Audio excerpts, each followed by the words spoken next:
ஒரு டம்ளர் தண்ணீரில் இந்த 3 பொருட்களை போட்டு பூஜை அறையில் வைத்தால் பணமானது தாறுமாறா சேரும், 16 செல்வங்களும் தாண்டவம் ஆடும். அது என்ன பொருள் அப்படிங்கிறத இந்த பதிவில் தெரிஞ்சுக்கலாம். நீங்கள் ஒரு முருக பக்தராக இருந்தால் கீழே கமெண்ட்டில் ஓம் சரவண பவ அப்படின்னு டைப் பண்ணுங்கள். நீங்கள் டைப் பண்ணுறது அப்படிங்கிறது எழுதுறது மாதிரி. இப்போ நீங்கள் டைப் பண்ண நீங்கள் மனசில் நினைக்கிறீங்க இல்லையா, ஓம் சரவண பவ அப்படின்னு. அப்படி நினைக்கிறப்ப உங்களுக்கு முருகனோட அருள் கிடைக்க ஆரம்பிக்கும்.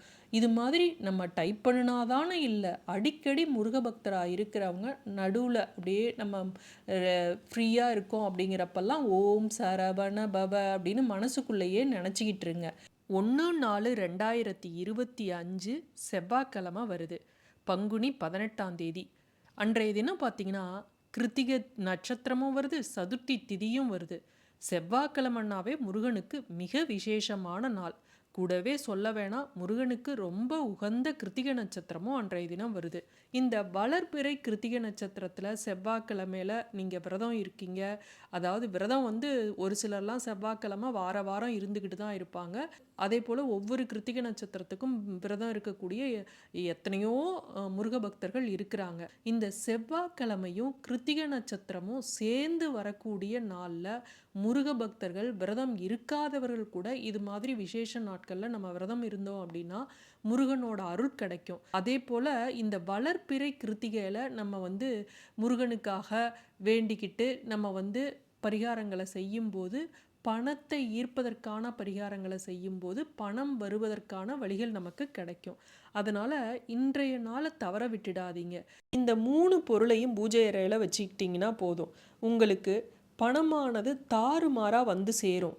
ஏன் அப்படிங்கிறத தெரிஞ்சுக்கலாம். எப்பவும் போல் சில பேர் கேட்பாங்க, இந்த பரிகாரத்தை செஞ்சுட்டு உழைக்காமல் இருந்தால் காசு வீட்டில் கொட்டுமா அப்படின்னு. அப்படி அல்ல. நம்ம உடல் உழைப்பையும் போட்டு இந்த பரிகாரத்தையும் செய்யும்போது நம்ம வீட்டில் இருக்கக்கூடிய எதிர்மறை சக்திகளும் நம்ம கண்ணுக்கே தெரியாமல் நம்மளுடைய முன்னேற்றத்துக்கு தடையாக சூட்சும ரூபத்தில் இருக்கக்கூடிய தீய சக்திகளும் விலகுவதற்கு இந்த பரிகாரங்கள்லாம் துணை புரியும். அவ்வளவுதான். நம்ம இதை செய்யும்போது நமக்கு பணமானது பல வழிகளில் வரும். உலகம் முழுவதும் பார்த்திங்கன்னா கோடிக்கணக்கான மக்கள் முருகபெருமானை வணங்கி வர்றாங்க. வேண்டியவர்களுக்கு வேண்டும் வரங்களை தரும் ஞான பண்டிதனாக விளங்குவதால் முருகபெருமான நம்பிக்கையோட நன்றியோட குலதெய்வமாக ஏற்று வழிபடக்கூடிய பக்தர்களோட எண்ணிக்கை அதிகரித்து வருது.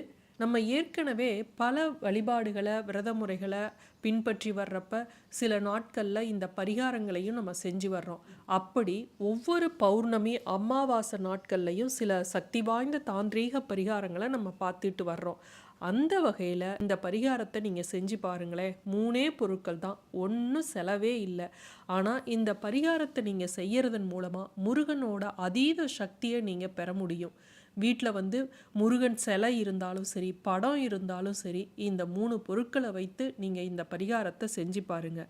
எந்த நேரத்தில் செய்யணும் அப்படிங்கிறது முக்கியம். அதே போல் நான் எதனால் இந்த பொருட்களை சேர்க்க சொல்கிறேன் அப்படிங்கிற காரணமும் உங்களுக்கு புரியணும் அப்படின்னா வீடியோவை ஸ்கிப் பண்ணாமல் பார்த்தீங்கன்னா தான் உங்களுக்கு நான் சொல்லக்கூடிய தகவல் புரியும். வீடியோ பிடிச்சிருந்ததுன்னா மறக்காமல் லைக் பண்ணுங்கள், உங்கள் ஃப்ரெண்ட்ஸ்க்கெல்லாம் ஷேர் பண்ணுங்கள். புதுசாக பார்க்குறவங்க சப்ஸ்கிரைப் செய்ய மறந்துடாதீங்க. இப்போ பதிவை பார்க்கலாம். அன்றைய தினம் கிருத்திகை நட்சத்திரம் எப்போ வருது அப்படின்னு தெரிஞ்சுக்கலாம். அன்றைய தினம் பார்த்தீங்கன்னா மாலை 3:22 வரை பரணி நட்சத்திரம் தான் இருக்குது. அதற்கு பிறகு கிருத்திகை நட்சத்திரம் ஆரம்பிக்குது. அப்போ 3:30க்கு மேலே தான் கிருத்திகை நட்சத்திரமே செவ்வாய்க்கிழமை ஆரம்பிக்குது. அடுத்த நாள் புதன்கிழமை பிற்பகல் 1:51 வரையும் கிருத்திகை நட்சத்திரம் இருக்குது. அன்னைக்கு சதுர்த்தி திதி பார்த்தீங்கன்னா காலையில் 10:04 வரை திருதியை, அதற்கு பிறகு சதுர்த்தி ஆரம்பிக்குது. அடுத்த நாள் புதன்கிழமை வரையும் சதுர்த்தி திதி இருக்குது. அடுத்த நாள் காலையில் 7:45 வரை சதுர்த்தி திதி இருக்குது. இப்போ இந்த சதுர்த்தியும் கிருத்திகை நட்சத்திரமும் சேர்ந்து இருக்கக்கூடிய நேரம் எப்போ அப்படின்னு பார்த்தீங்கன்னா ஈவினிங் தான். 3:30க்கு மேலே தான் இந்த ரெண்டும் சேர்ந்து இருக்குது. இப்போ செவ்வாய்க்கிழமையில நம்ம செவ்வாய் ஓரையில் இந்த பரிகாரத்தை செய்யணும். ஆனால் காலையில் செவ்வாய் ஓரையில் 6 to 7 நம்ம செய்யலாம் அப்படின்னு பார்த்தீங்கன்னா கிருத்திகை நட்சத்திரம் இல்லை.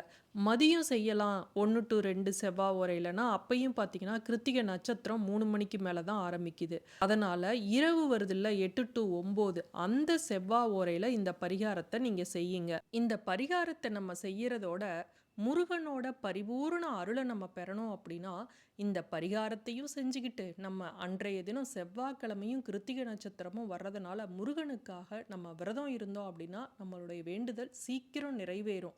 அன்றைய நாள் உங்களால் முழுவதுமாக உபவாசம் இருக்க முடியுது அப்படின்னா இருக்கலாம். காலை மதியம் இரு வேளையும் பால் பழம் மட்டும் எடுத்துக்கிட்டு விரதம் இருக்கலாம். மாலை வேளையில் முருகன் கோவிலுக்கு போயிட்டு முருகனை வணங்கிட்டு அங்கே தரக்கூடிய பிரசாதத்தை சாப்பிட்டு நம்ம விரதத்தை முடிக்கலாம். இப்படி விரதம் இருக்க முடியல, ஹெல்த் ரீதியாக இஷ்யூ இருக்குது அப்படிங்கிறவங்க தப்பே கிடையாது. முருகனை மனதார வேண்டிக் கொண்டு ஓம் சரவண பவ, உங்களுக்கு தெரிந்த முருகனோட மந்திரங்கள் இதை சொல்லிக்கொண்டு காலை ஈவினிங் 2 வேளையும் முருகன் கோவிலுக்கு போயிட்டு வந்தீங்கன்னாவே போதும், உங்களுக்கு முருகனோட அருள் கிடைக்கும். இப்போ இதுக்கு என்னென்ன பொருள் தேவை அப்படிங்கிறத பார்க்கலாம். இதுக்கு மிக முக்கியமான ஒரு பொருள் தண்ணி ஒரு டம்ளரில் எடுத்து வச்சுக்கோங்க. அடுத்தது சந்தனம். சந்தனம் அப்படிங்கிறது வீட்டில் மகாலட்சுமி வாசம் செய்யக்கூடிய ஒரு பொருள். வீட்டில் குறைவில்லாது இருக்கக்கூடிய பூஜை அறையில் இருக்க வேண்டிய பொருள் அப்படின்னு பார்த்தீங்கன்னா சந்தனம். இந்த சந்தனம் பாருங்கள் எல்லா தெய்வங்களுக்கும் உகந்தது. சந்தன காப்பு எல்லா சாமிக்கும் வைப்பாங்க. முருகனுக்கு விநாயகருக்கு மிகவும் உகந்த ஒரு பொருளாக சொல்லப்படுது. இந்த சந்தனம் அப்படிங்கிறது சகல சௌபாகியங்களையும் நமக்கு தரக்கூடிய ஒரு பொருள். அடுத்தது பன்னீர். பன்னீர் பார்த்திங்கன்னா அபிஷேக பொருளாக பயன்படுவது. எப்படி பன்னீர் தெளிவாக இருக்குது, அதுபோல் நம்ம வாழ்க்கையில் இருக்கக்கூடிய எதிர்மறை எண்ணங்கள், எதிர்மறை சக்திகள் அனைத்தும் விலகி நல்ல ஒரு நேர்மறை சக்தி நிறைந்து நம்ம வாழ்க்கையும் எந்த ஒரு கஷ்டமும் இல்லாமல் தெளிவாக இருக்கிறதுக்கு இந்த பொருள் உதவும். இப்போ இந்த பன்னீரை எடுத்துக்குங்க. இதோட அடுத்து சேர்க்க வேண்டிய பொருள் விபூதி. இந்த விபூதி நல்ல ஒரு சுத்தமான விபூதியாக இருக்க வேண்டும். முருகனுக்கு மிகவும் உகந்த ஒரு பொருள் அப்படின்னு பார்த்தீங்கன்னா விபூதி. இந்த விபூதி அபிஷேகத்தை பார்த்தோம் அப்படின்னா, முருகனுக்கு செய்கிறத பார்த்தோம் அப்படின்னா நமக்கு இருக்கக்கூடிய அனைத்து கஷ்டங்களும் விலகும், தீராத பிணி விலகும் அப்படின்னு சொல்லுவாங்க. இந்த 3 பொருளும் எடுத்துக்குங்க. இந்த பன்னீர் என்னது அப்படின்னு பார்த்தீங்கன்னா, திருச்செந்தூரில் நாங்கள் சத்ரு சம்ஹார பூஜை பண்ணினப்ப திருச்செந்தூர் கோவிலில் பிரசாதமாக எங்களுக்கு கொடுத்தது. அந்த பன்னீர் நான் அப்பப்போ செவ்வாய்க்கிழமை இதை வீடு முழுவதும் நான் தெளிப்பேன். அதற்காக நான் பத்திரமா வச்சுருக்கேன். இந்த பன்னீரை எடுத்திருக்கேன். நீங்கள் புதுசாக கடையில் வாங்கிய பன்னீர் இருக்குது அப்படின்னா அதை நீங்கள் பயன்படுத்திக்கலாம். சந்தனம் வில்லையா இல்லை அப்படின்னா பவுடராக இருந்ததுன்னா கூட நம்ம சந்தனத்தை பயன்படுத்திக்கலாம். விபூதி நீங்கள் ஆல்ரெடி பயன்படுத்திய விபூதியாகவும் இருக்கலாம்.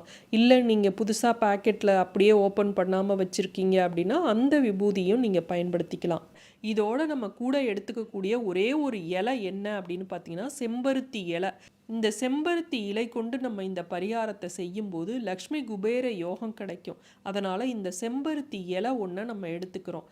இப்போ இந்த பொருட்களை என்ன பண்ணணும் அப்படின்னா, கொஞ்சோண்டு அந்த தண்ணி இருக்கு இல்லையா, அதில் நம்ம போடணும். சந்தனம் கொஞ்சம், பன்னீர் கொஞ்சம், விபூதி கொஞ்சம் இதில் போட்டு அந்த டம்ளரை பூஜை அறையில் முருகன்கிட்ட வைக்கணும். அதற்கு பிறகு இரவு நீங்கள் 8 to 9 இந்த செவ்வாய் ஓரையில் இந்த பரிகாரத்தை செஞ்சுட்டு 9 மணிக்கு மேலே நீங்கள் படுக்க போவீங்கள்ல, அதற்கு பிறகு இந்த செம்பருத்தி இலையில நம்ம அந்த தண்ணியை வீட்டில் மூளை முடுக்கு எல்லாம் அந்த தண்ணியை தெளிச்சு விடுங்க. தெளிக்கிறப்ப ஓம் ரீங் சரஹண பவ, ஓம் ரீங் சரஹண பவ, ஓம் ரீங் சரஹண பவ அப்படின்னு சொல்லணும். ஓம் சரவண பவ அப்படிங்கிறது நீங்கள் தனியாக உச்சரிக்கிறப்ப சொல்லணும். இதை நீங்கள் எப்படி பண்ணணும் அப்படின்னா, ஓம் ரீங் அப்படின்னு சேர்க்கிறப்ப ஓம் ரீங்கிறப்ப சரஹண பவ அப்படின்னு சொல்லிக்கொண்டு வீடு முழுவதும் நீங்கள் தண்ணியை தெளிங்க. இப்படி செய்வதால் முருகனோட அருள் உங்களுக்கு கிடைக்கும். உங்களுக்கு இருக்கக்கூடிய தடைகள் அனைத்தும் விலகி உங்களுக்கு என்ன வேண்டுமோ வேண்டியது கிடைக்கும். மீண்டும் அடுத்த காணொளியில் சந்திப்போம். நன்றி, வணக்கம்.